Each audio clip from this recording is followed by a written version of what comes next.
The grand mansion on Hillcrest Avenue stood out even among the other luxury homes in the neighborhood. With its marble columns and perfectly manicured gardens, it screamed wealth and power.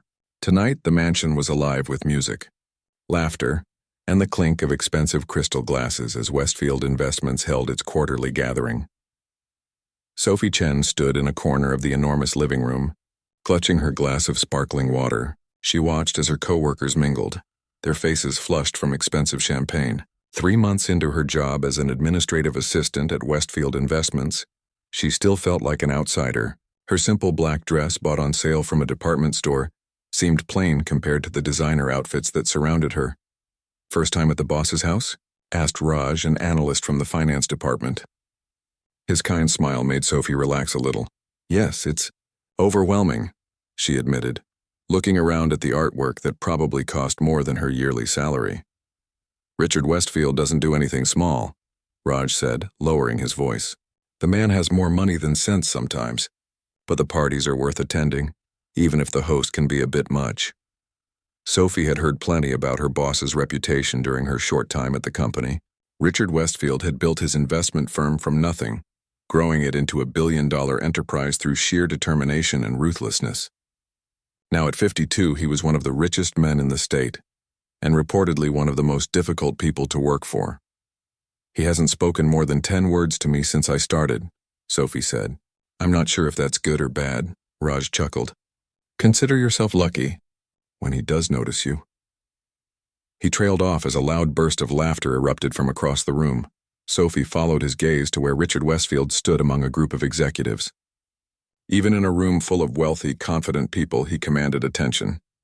Tall and fit with silver-streaked dark hair, he gestured with a glass of amber liquid as he spoke, his audience hanging on every word. "I should mingle," Raj said. "You know, networking. Try to enjoy yourself, Sophie. The food is amazing." Left alone again, Sophie decided to explore the mansion. She slipped away from the crowded living room, wandering down a hallway lined with photographs of Westfield with celebrities and politicians. The man certainly didn't believe in modesty. She turned a corner and stopped in her tracks. The hallway opened into a circular room with floor-to-ceiling windows overlooking the glittering city below. But what caught Sophie's attention wasn't the view, it was the piano. A magnificent grand piano in glossy black stood in the center of the room, bathed in soft lighting that made it gleam like a precious jewel. Sophie approached it slowly, almost reverently. Her fingers tingled with a familiar longing. "Beautiful, isn't it?" Sophie jumped at the voice behind her. An older woman with elegant silver hair smiled warmly. "I didn't mean to startle you," the woman said. "I'm Patricia, Richard's aunt." "And you are?" "Sophie Chen. I work in administration," Sophie replied, embarrassed at being caught wandering. Patricia nodded toward the piano. "Do you play?" Sophie hesitated. "I used to." "Well, feel free to look, but Richard doesn't let anyone touch it. It's a Steinway concert grand. Cost him nearly $200,000. Patricia shook her head. "The man collects expensive things he doesn't use. Such a waste." Before Sophie could respond, they heard footsteps approaching. Patricia touched her arm gently. "You should probably get back to the party. Richard doesn't like people exploring his home without permission." Sophie nodded gratefully and hurried back to the main room, Patricia's words echoing in her mind. The woman was right, she shouldn't have wandered off. The last thing she needed was to get on her boss's bad side. Her rent was due next week, and this job paid better than anything else she could find with her limited office experience. Back in the living room, Sophie grabbed a small plate and filled it with tiny appetizers from one of the many food tables. She recognized expensive cheeses and seafood but couldn't name half the dishes. As she sampled a bite-sized pastry, she overheard 2 women talking nearby. "Did you see what happened to Kevin from marketing?" one whispered. "No, what?" "Westfield made him give an impromptu presentation in front of everyone at the executive meeting yesterday.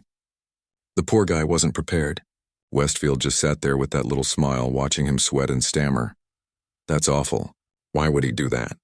"Because he can. It's like a game to him, finding people's weak spots and exposing them." Sophie felt a chill.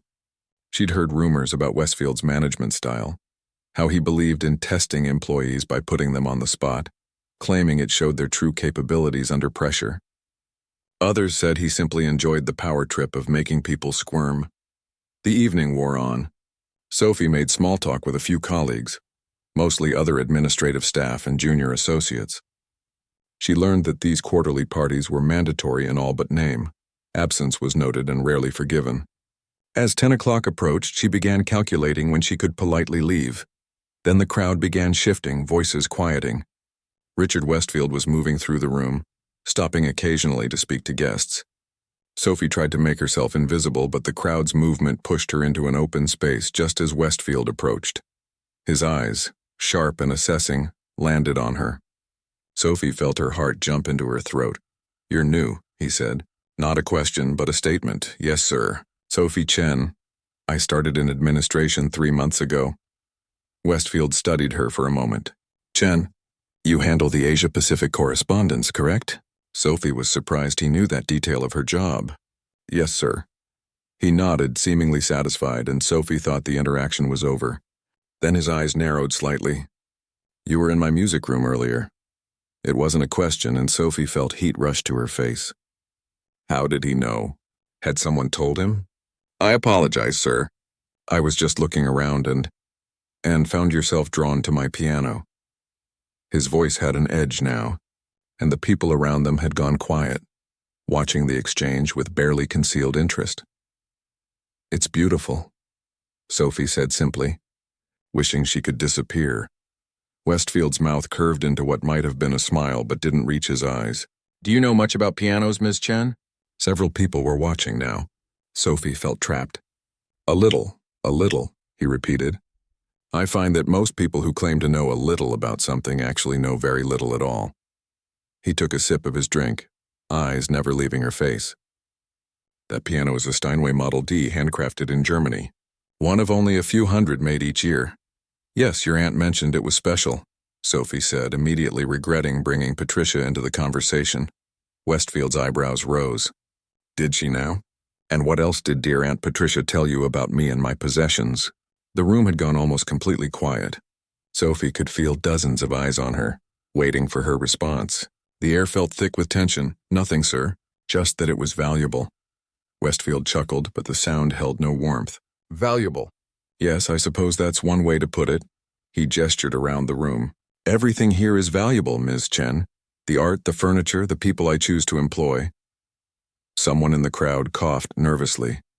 Sophie stood frozen, unsure how to respond. "Tell me," Westfield continued, his voice carrying clearly through the silent room. "What does an administrative assistant who makes, $45,000 a year, find so fascinating about a $200,000 piano?" The question hung in the air, deliberate and cutting. Sophie felt her cheeks burn with humiliation. He was deliberately highlighting the vast gap between them, between her modest position and his immense wealth. A few people shifted uncomfortably. Others watched with the slightly sick fascination of witnesses to a car crash. This, Sophie realized, was entertainment for them, seeing who would be Westfield's target tonight. "I just thought it was beautiful," Sophie said quietly, fighting to keep her voice steady. "I didn't mean to overstep."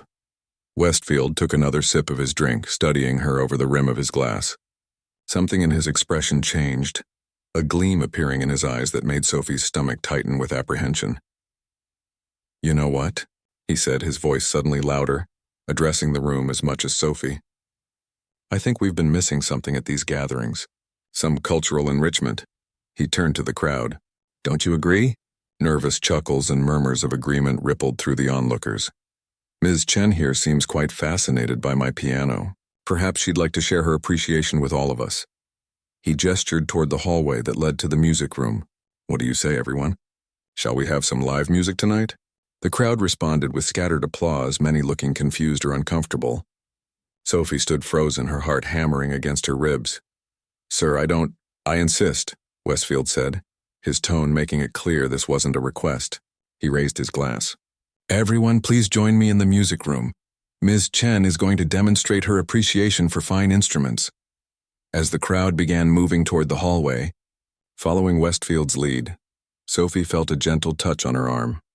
It was Raj, concern written across his face. "You okay?" he whispered.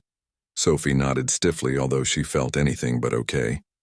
This was worse than the stories she'd heard, being singled out, publicly embarrassed. And for what? For admiring a piano?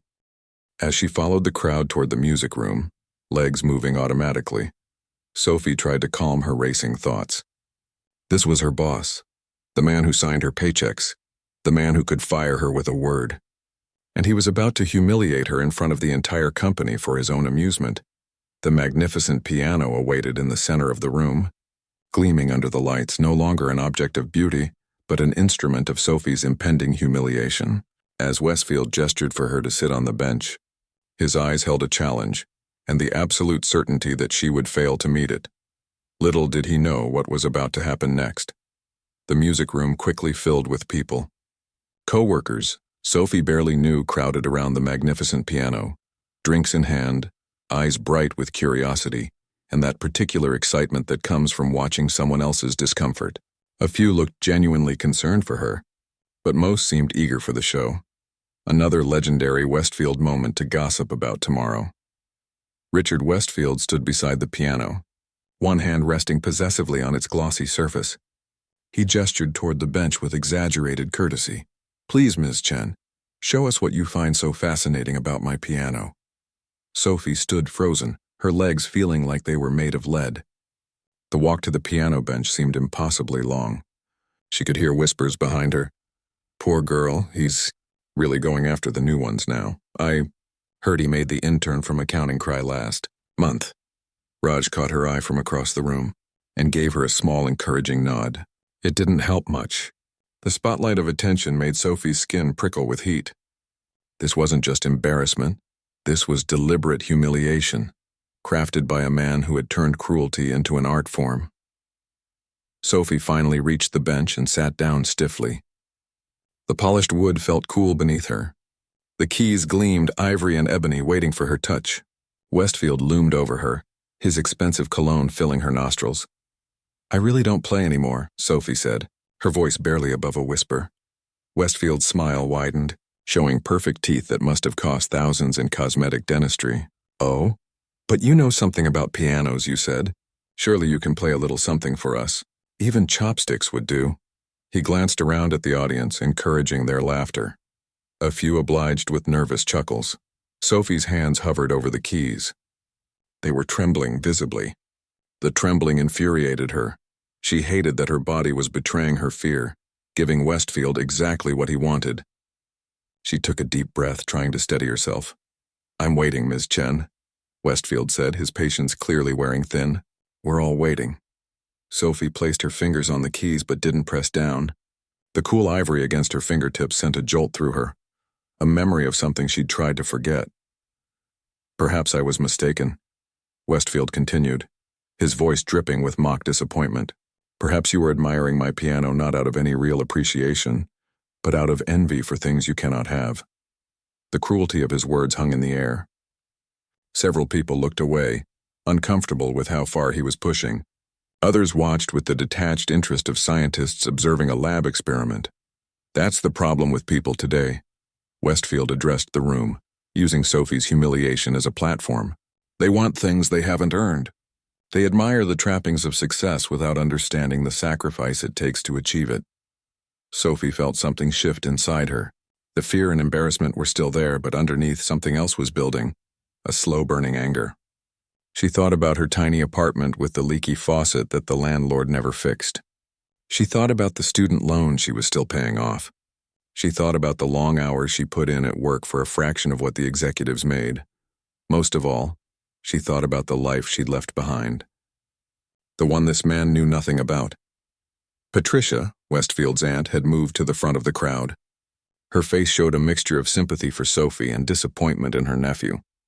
She caught Sophie's eye and gave her a small, almost imperceptible nod as if to say, "Show him who you are." Sophie closed her eyes. The room faded away, the staring faces, Westfield's smug expression, the weight of judgment. She let herself remember what she'd spent years trying to forget. The countless hours of practice, the competitions, the dreams that had shattered like glass. Her fingers began to move. The first notes were hesitant, like a person testing the temperature of water before diving in. Simple chords, nothing fancy. Sophie could almost feel Westfield's satisfaction beside her, his certainty that he had correctly identified another mediocre person trying to appear special. But then her fingers found their memory. The music changed. Suddenly, the notes became more complex, more confident. Sophie's hands began to dance across the keys with increasing speed and precision. The melody that emerged wasn't chopsticks or any simple tune. It was Chopin's Ballad No. 1 in G minor, one of the most technically challenging pieces in the piano repertoire. The room fell silent. Sophie kept her eyes closed, letting her fingers remember what her mind had tried to forget. The music poured out of her, the delicate opening theme blooming into cascading notes, then building toward the thunderous middle section. Her hands moved with a fluidity and confidence that came from thousands of hours of practice, burned into muscle memory.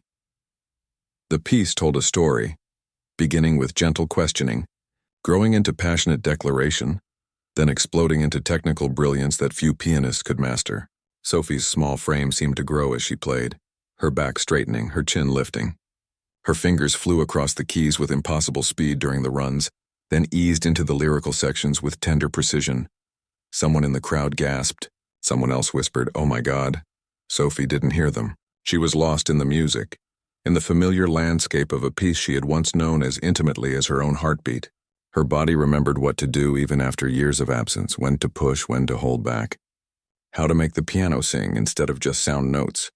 She reached the coda, the final section, where the piece builds to its dramatic conclusion. Her hands became a blur over the keys, the notes tumbling over each other like water over rocks, building to a roaring crescendo that filled the room and seemed to make the very air vibrate. The final chords rang out, definitive, powerful, unmistakable. Then silence. For a long moment, no one moved or spoke. Sophie slowly opened her eyes, returning to reality like someone waking from a dream. Her heart was pounding. Her hands were steady now. She turned to look at Richard Westfield. The expression on his face was worth every second of humiliation she had endured. Gone was the smug smile, the certainty of his superiority. His eyes were wide, his mouth slightly open. For perhaps the first time in years, Richard Westfield looked genuinely shocked. Then the room erupted in applause. People were clapping, cheering, some even stamping their feet. Faces that had watched with cruel anticipation now shone with amazement and appreciation. Raj was grinning from ear to ear, clapping louder than anyone. Even Patricia was applauding, a satisfied smile on her face. That was extraordinary, someone said. "Where did you learn to play like that?" asked another. Sophie stood up from the bench, smoothing her simple black dress. She felt oddly calm now, centered in a way she hadn't felt in years. "Juilliard," she said simply. "I studied there for 4 years." The revelation sent a new wave of murmurs through the crowd. Juilliard, one of the most prestigious performing arts conservatories in the world, where only a fraction of applicants were accepted. Westfield had recovered enough to speak, though his voice had lost its mocking edge. "If you studied at Juilliard, why are you working as an administrative assistant?" It was a fair question, one that Sophie had asked herself many times during sleepless nights. She could feel everyone waiting for her answer. "Life doesn't always go as planned," she said quietly. "I injured my wrist in my final year. Tendinitis, then carpal tunnel. 3 surgeries later I could play again, but not at the level needed for a concert career." She didn't add the rest. The depression that followed. The loss of identity when the one thing she had built her life around was taken away. The struggle to figure out who she was if not a pianist. Understanding dawned on several faces. The room had gone quiet again, but with a different quality now. Not the tense silence of anticipated humiliation, but the respectful hush of people recognizing someone's pain. "So you gave up?" Westfield asked. There was something different in his tone. Not mockery, but genuine curiosity. Sophie met his eyes. "I adapted. I found a different path." For the first time, Richard Westfield looked at Sophie, really looked at her, as a person rather than just another employee to intimidate. Something passed between them in that moment, a recognition that perhaps they had more in common than either would have guessed. The moment was broken by Patricia, who stepped forward and took Sophie's hand. "That was magnificent, my dear. Richard never lets anyone touch that piano. Now I see why. He was probably afraid someone might play it better than him." A ripple of laughter moved through the crowd, breaking the tension. Sophie smiled gratefully at the older woman. "Thank you," she said. Westfield cleared his throat. "Well," he said, clearly trying to regain his composure and control of the situation. "That was unexpected. I think we could all use another drink." It was a dismissal, but not an unkind one. As people began to drift back toward the main room, many stopped to compliment Sophie or ask her questions about her music background. Several executives who had barely noticed her existence before now engaged her in conversation. Raj appeared at her side, eyes wide with amazement. "That was incredible. Why didn't you ever say anything about being a piano prodigy?" Sophie shrugged. It never came up in conversation. "Hi, I'm Sophie. I file your reports, and once upon a time I played Carnegie Hall." "Wait, Carnegie Hall? Seriously?" Raj looked like he might faint from surprise. "Student showcase. I was 19. Sophie smiled at the memory. It was strange. Talking about her past no longer hurt the way it once had. As the crowd thinned, Sophie found herself alone by the piano once more. She ran her fingers lightly over the keys, not playing, just feeling. She had forgotten how much she loved the instrument, how right it felt beneath her hands. "Miss Chen." She turned to find Westfield standing in the doorway. His face was unreadable. "Sir?" "We should talk," he said. "Monday, my office, 9 a.m. Before she could respond, he was gone, leaving Sophie alone with the piano and the lingering echoes of her music in the empty room. The weekend passed in a blur for Sophie. She barely slept Saturday night, replaying the events of the party in her mind. The look on Westfield's face when she finished playing, the applause, the whispered conversations that stopped when she walked by. And most of all, his parting words. "Monday, my office, 9 a.m. By Sunday evening, her stomach was in knots. Was she about to be fired? It seemed unlikely after the way people had responded to her playing, but Richard Westfield wasn't known for his predictability or fairness. Perhaps he saw her moment in the spotlight as some kind of challenge to his authority. Men like him didn't appreciate being surprised, especially not in front of their employees and peers. Monday morning arrived with gray skies and a light drizzle that matched Sophie's mood perfectly. She dressed with extra care, a navy blue pantsuit that was one of her few professional splurges paired with a simple white blouse. If she was going to be fired, at least she'd look dignified. The office was buzzing when she arrived.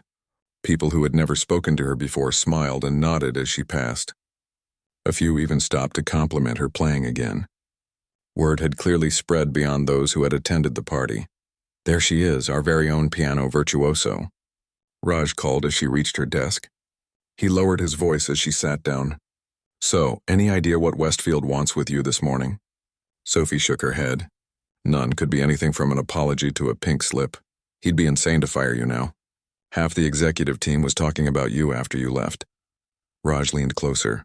"Beth from HR said the Tokyo clients were particularly impressed. Apparently one of them is on the board of the Tokyo Symphony Orchestra." Sophie blinked in surprise. She hadn't realized any clients had been at the party. "That's interesting." "Interesting?" Raj laughed. "Sophie, you've been hiding your light under a bushel. All this time filing reports and answering phones when you could have been, 'Good morning, Miss Chen.'" The crisp voice made them both jump. Linda Zhao, Westfield's personal assistant, stood beside Sophie's desk.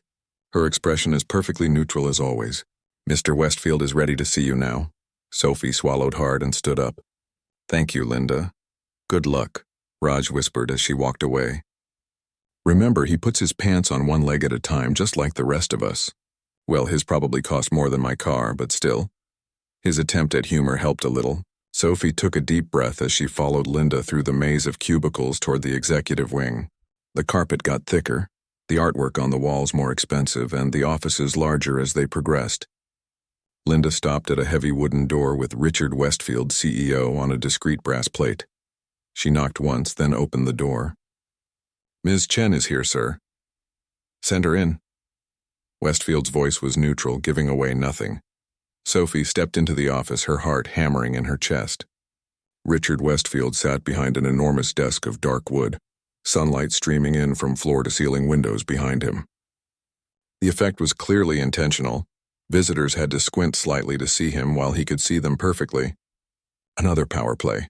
"Ms. Chen, please sit down." He gestured to one of two leather chairs facing his desk. Sophie sat, Folding her hands in her lap to keep them from fidgeting, she decided to let him speak first. Westfield studied her for a long moment, his expression unreadable. Then he leaned back in his chair. "You've caused quite a stir in my company." Sophie wasn't sure how to respond to that. "I'm sorry if I—" "No," he cut her off. "Don't apologize. That's not why I called you here." He stood up abruptly and walked to the window, hands clasped behind his back. "I've been running this company for 23 years. In that time, I've hired thousands of people. I pride myself on my ability to read people, to know what they're capable of." He turned to look at her. "You surprised me, Ms. Chen. That doesn't happen often." Sophie remained silent, waiting. "Why didn't you mention your musical background when you applied for the position?" he asked. "It wasn't relevant to the job requirements," Sophie said simply. "Wasn't relevant," he repeated, a hint of amusement in his voice. 4 years at Juilliard, a Carnegie Hall performance, and you didn't think it was worth mentioning?" Sophie straightened in her chair. "With all due respect, sir, my resume included my education.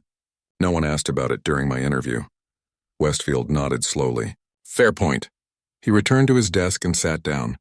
"I had our HR department do some research on you over the weekend. Hope you don't mind." Sophie's stomach tightened. "So much for privacy laws. You were quite accomplished. Multiple competition wins, scholarships, glowing reviews in several publications." He flipped through a folder on his desk. "The New York Times called you a rising star with exceptional emotional depth and technical brilliance." High praise. Sophie felt a pang of loss hearing those words. That life seemed so distant now, like something that had happened to someone else. Then the injury. Westfield continued, his voice softer.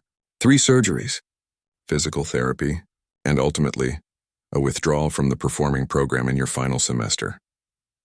The clinical way he summarized the most painful period of her life made Sophie's jaw clench. "Yes, that's correct.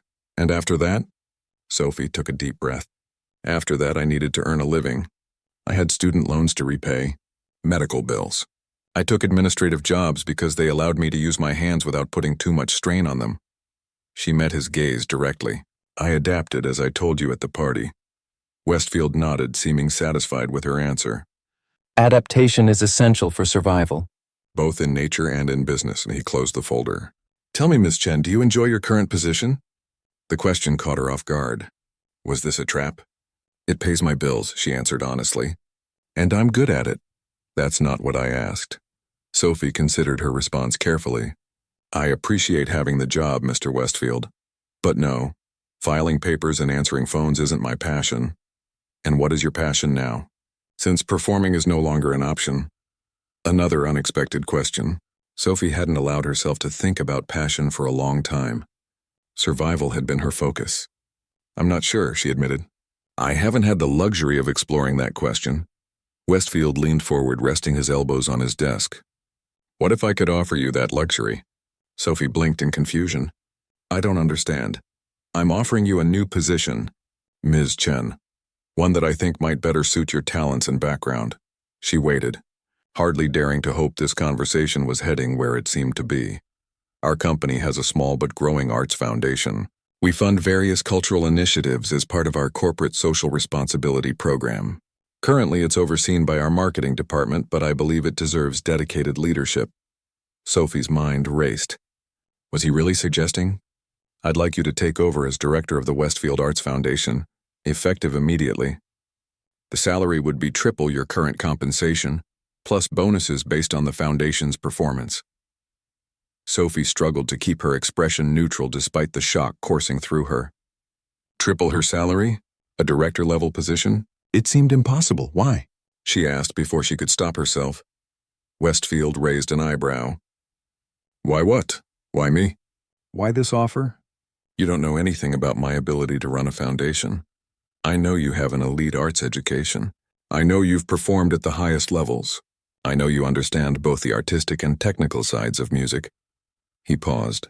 "And I know you had the courage and ability to surprise Richard Westfield in his own home, which suggests you have both backbone and talent. Those qualities are rare, Ms. Chen, and I value them highly." Sophie's mind whirled. This was too good to be true. There had to be a catch. What exactly would this position entail? Overseeing our existing grants and scholarships. Developing new initiatives. Representing Westfield investments at cultural events. He shrugged. The position is yours to shape in many ways. And why now? This position didn't exist last week. A smile flickered across Westfield's face. Let's just say your performance inspired me to reconsider some priorities. Sophie sat back in her chair trying to process everything. Part of her wanted to jump at the offer immediately. Triple her salary would change her life. But the wiser part held back, suspicious of sudden generosity from a man known for his cutthroat business tactics. May I think about it? She asked.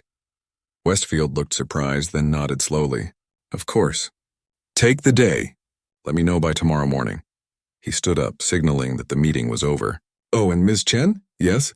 That piano you admired so much at my home? It hasn't been played properly in years until you sat down at it. That's a shame, don't you think? Before she could answer, his phone rang. He glanced at it. I need to take this. We'll talk tomorrow. Sophie left his office in a daze, barely noticing the curious glances from coworkers as she returned to her desk. Raj was waiting, practically bouncing with anticipation. Well, what happened? Are you fired, promoted? Put out of your misery and tell me. Sophie sank into her chair. He offered me a job as director of the Westfield Arts Foundation. Raj's jaw dropped. You're kidding. That's executive level. With what salary? Triple what I make now. Triple? Raj whistled softly. Sophie, that's incredible. But, he frowned. I didn't even know we had an arts foundation. Apparently we do. Sophie started organizing the papers on her desk, trying to ground herself in the familiar task. Or we will, with me running it. So you're taking it, right? Please tell me you're not crazy enough to turn this down. Sophie looked up at her friend. I don't know, Raj, it seems too sudden. Too convenient. Why would he create a position for someone he was trying to humiliate just 3 days ago? Raj sat on the edge of her desk. Because you proved you weren't who he thought you were. You showed him up in the classiest way possible. Maybe he respects that. Or maybe he wants to keep me close so he can control the narrative, Sophie countered.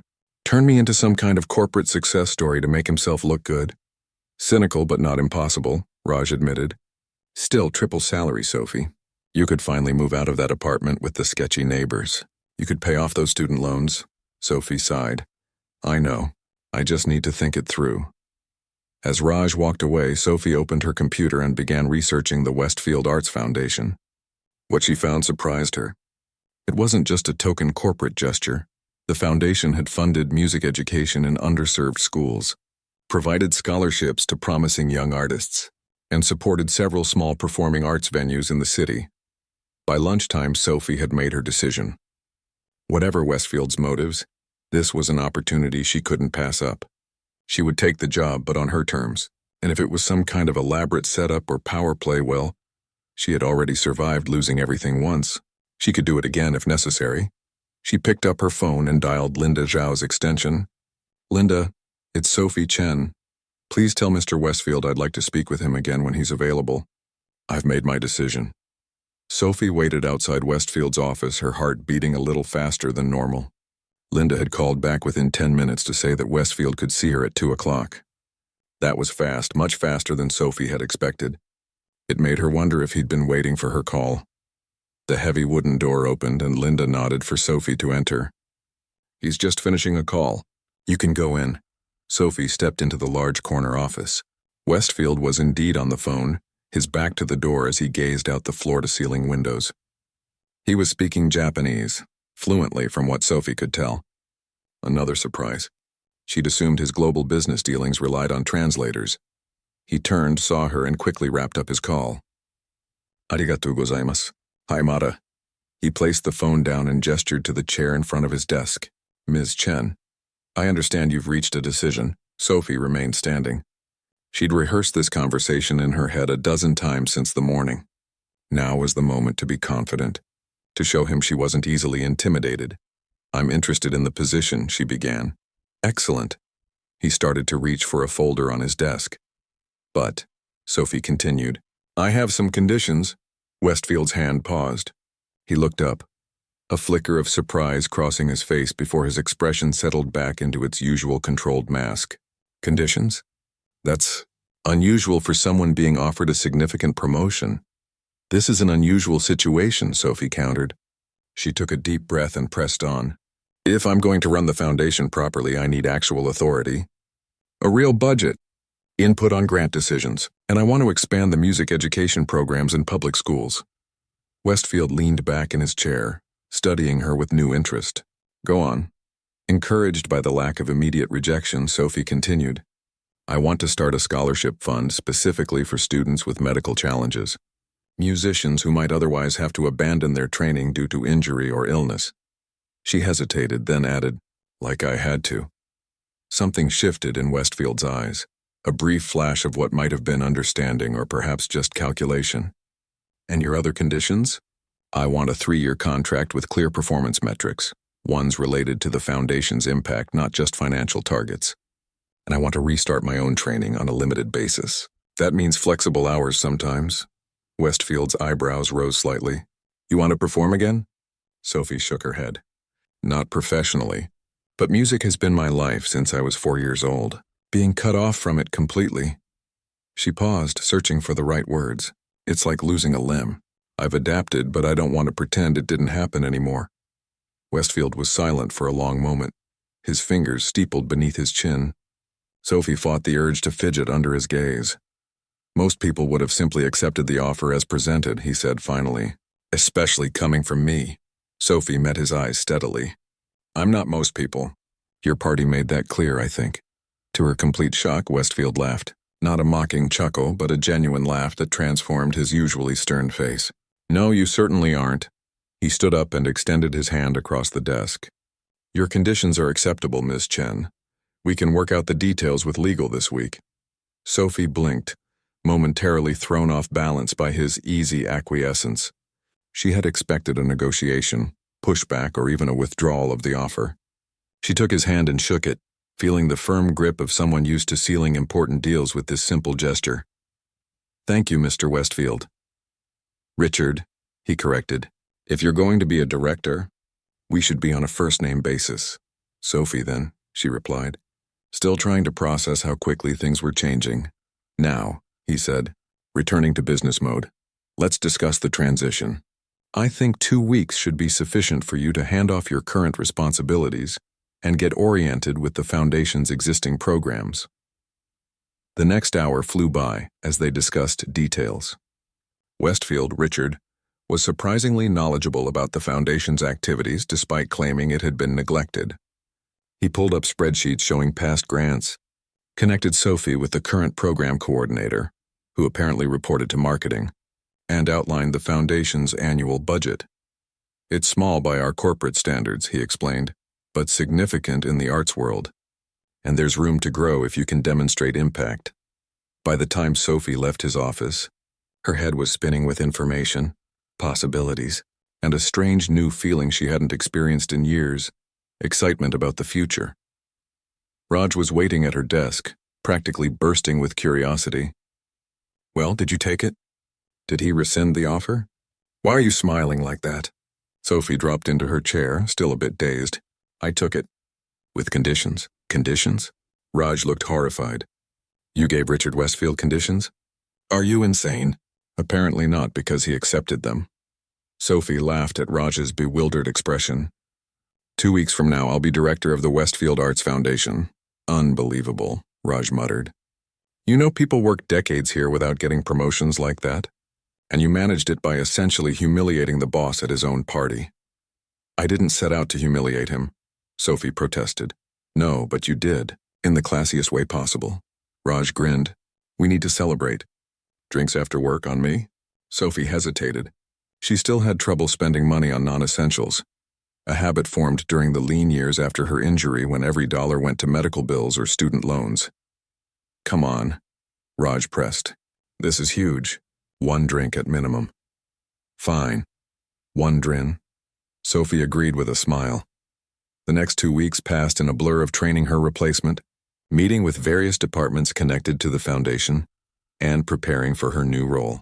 Word of her promotion spread quickly through the company, generating a mix of reactions. Some people congratulated her warmly. Others regarded her with suspicion or thinly veiled jealousy. A few executives who had barely acknowledged her existence before now made points of introducing themselves and mentioning their long-standing support of the arts. Through it all, Sophie maintained a quiet professionalism. She knew the gossip would eventually die down. What mattered was proving she could actually do this job well. On her last day in administration, her co-workers threw a small going-away party with supermarket cake and soda in the break room. Sophie was touched by their genuine well wishes, especially from those who had been kind to her from the beginning. As she packed the few personal items from her desk into a cardboard box, Raj appeared with a gift bag. "What's this?" Sophie asked, surprised. "Just a little something to commemorate your meteoric rise." Raj handed her the bag with a flourish. Inside, Sophie found a beautiful leather-bound notebook with her name embossed on the cover. She opened it to find blank music manuscript paper. "Raj, this is..." She felt a lump in her throat. "The guy at the store said it's what composers use," he explained. "I thought maybe someday you might want to write your own music. Since you're reconnecting with that part of yourself and all." Sophie hugged him impulsively. "Thank you. It's perfect. Just don't forget us little people when you're up there with the executive crowd," he joked, though there was a hint of genuine concern beneath the humor. "Never," Sophie promised, and she meant it. Monday morning felt strange, taking the elevator to the executive floor instead of her usual stop. Entering the spacious corner office that was now hers, seeing her name on the door, Sophie Chen, Director, Westfield Arts Foundation. The office was already furnished with sleek, modern pieces that probably cost more than her entire apartment. A large desktop computer sat on the glass desk, alongside a stack of folders containing foundation documents. There was even a small plant with a card propped against it. "To New Beginnings. R.W." Sophie set down her things and walked to the window. From here, she could see most of the city, including the arts district where she had once performed. The concert hall's distinctive dome glinted in the morning sunlight. It seemed both distant and tantalizingly close. She was just settling into her new chair when her phone rang. The caller ID showed Richard Westfield. "Good morning, Richard," she answered, the use of his first name still feeling strange on her tongue. "Sophie." "Settling in?" "Just arrived, actually." "Good, I've scheduled a meeting for 10 o'clock. The Tokyo Symphony Orchestra representatives I mentioned are in town.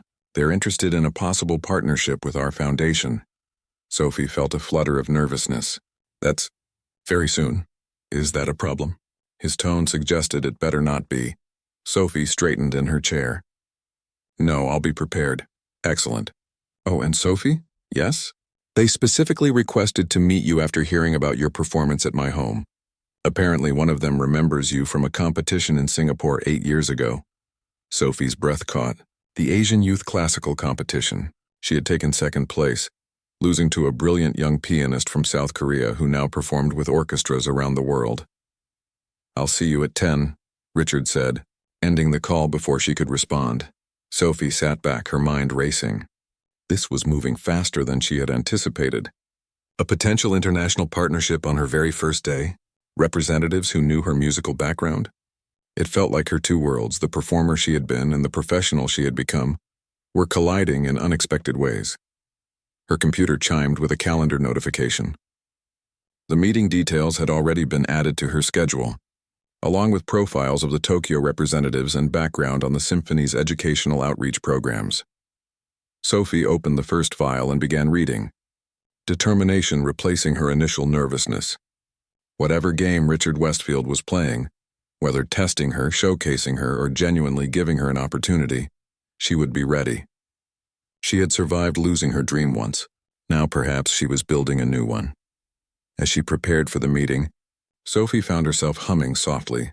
Chopin's Ballad No. 1, the piece that had changed everything just a few short weeks ago. For the first time in years, the music didn't bring pain.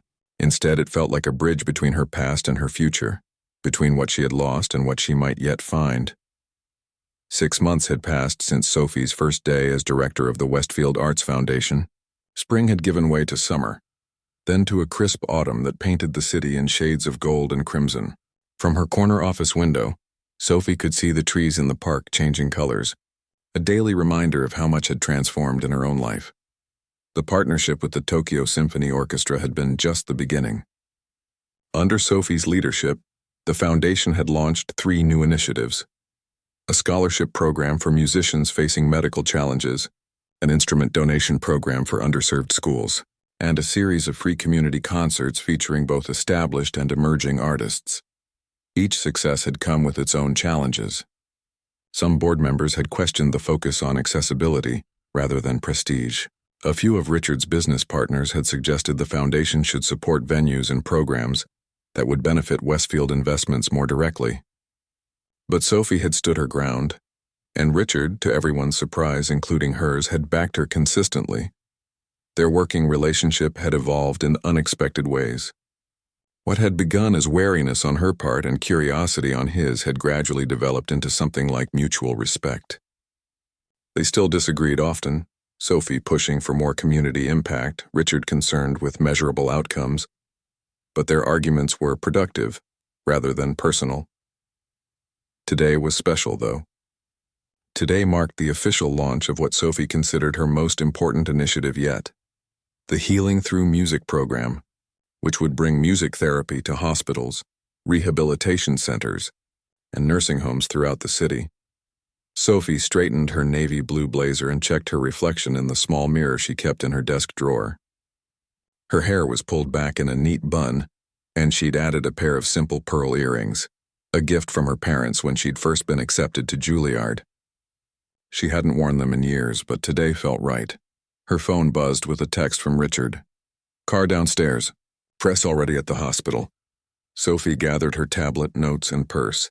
As she headed toward the elevator, several employees nodded or smiled in greeting. She was no longer a curiosity or the subject of gossip. She had proven herself. In the lobby, Sophie spotted Richard waiting beside a sleek black car, checking his watch.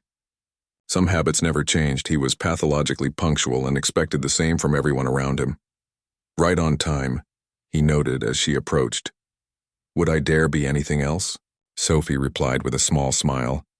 The driver opened the door for them, and they settled into the back seat for the 15-minute drive to Metro Children's Hospital, where they would unveil the program and give a small demonstration for the press. "Nervous?" Richard asked, noticing Sophie tapping her fingers on her knee, a pianist's habit when mentally rehearsing. "A little," she admitted. "It's been a long time since I played in front of cameras." Richard nodded. The music therapy program launch included Sophie performing a short piece for the children's ward, her first public performance, even a small one, since her injury. They had discussed whether this was necessary, but Sophie had insisted. How could she ask other musicians to volunteer if she wasn't willing to participate herself? "You'll be fine," Richard said, his tone matter-of-fact rather than reassuring. "You've been practicing for months, it was true." With her doctor's guidance, Sophie had gradually returned to playing, starting with just 15 minutes a day. Her wrist would never be what it once was, but with modified technique and careful management, she could play again, not at concert level, but well enough. The car pulled up to the hospital entrance, where a small group of reporters and photographers waited. Sophie took a deep breath before stepping out, Richard close behind her. The hospital administrator greeted them warmly. "Ms. Chen, Mr. Westfield, we're so grateful for this program. The children have been excited all week about having music in the wards." The press conference was brief but effective. Richard spoke about the foundation's commitment to healing through arts. Sophie explained the research behind music therapy and its benefits for patients of all ages. There were questions, photos, and then the moment Sophie had been both anticipating and dreading, the demonstration in the children's ward. A small upright piano had been placed in the hospital's bright playroom. About 20 children gathered around, some in wheelchairs, others trailing IV poles, a few sitting on colorful cushions on the floor. Their ages ranged from around 4 to teenagers, all patients in the hospital's long-term care units. Sophie sat at the piano, her heart beating faster than it had during the press conference. These children's opinions mattered more to her than any critics ever had. "Hi everyone," she began, her voice softer than when addressing the reporters. "I'm Sophie, and I'm here to tell you about our new music program. But first I thought I'd play something for you. This is a piece called Clair de Lune. It's about moonlight and dreams." She placed her hands on the keys, took a centering breath, and began to play.